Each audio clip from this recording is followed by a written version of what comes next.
शेतकऱ्यांना मिळणार मोफत वीज. तर मित्रांनो, नेमकं काय आहे, कशा पद्धतीने याबद्दल माहिती आलेली आहे ते आपण संपूर्ण बघणार आहोत. तुम्हाला माहीतच असेल की नागपूर अधिवेशन सध्या चालू आहे. नागपुरात हिवाळी अधिवेशन असे चालू आहेत. मित्रांनो, यामध्ये देवेंद्र फडणवीस यांनी काय सांगितले हे तुम्ही लक्षपूर्वक ऐका. तर या भाषणात देवेंद्र फडणवीस यांचे लक्ष वीज आणि ऊर्जा क्षेत्रातील सुधारणा आणि योजनेंवर आहेत.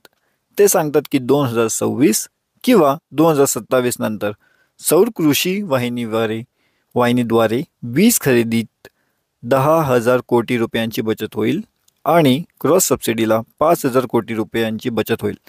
त्यामुळे सरकारने शेतकऱ्यांना दिलेली मोफत वीज योजना पुढे कायम राहील आणि ते पैसे बजेटमधून वाचवले जातील.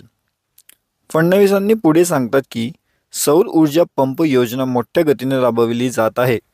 9 लाख कृषी पंप सध्या उपलब्ध आहेत आणि आगामी वर्षात या योजनेत आणखी वाढविले जातील.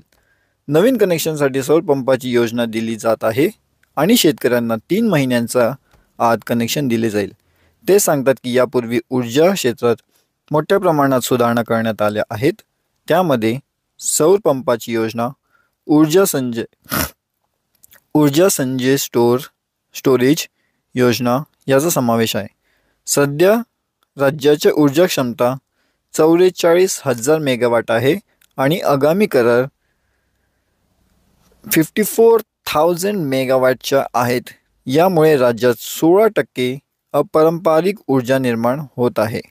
देवेंद्र फडणवीस हे सौर ऊर्जा, कृषी पंप योजना आणि ऊर्जा क्षेत्रातील सुधारणा याबद्दल खूप आशावादी आहेत आणि विभागाची कामगिरीचं अभिनंदन करतात.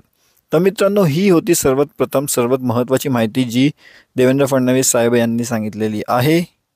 अशाच पद्धतीचे नवीन माहिती व नवीन अपडेटसाठी तुम्ही आमचं चॅनल सबस्क्राईब करून ठेवा इंडिया न्यूज अपडेटला, जेणेकरून तुम्हाला अशीच महत्त्वाची माहिती सर्वप्रथम मिळत राहील.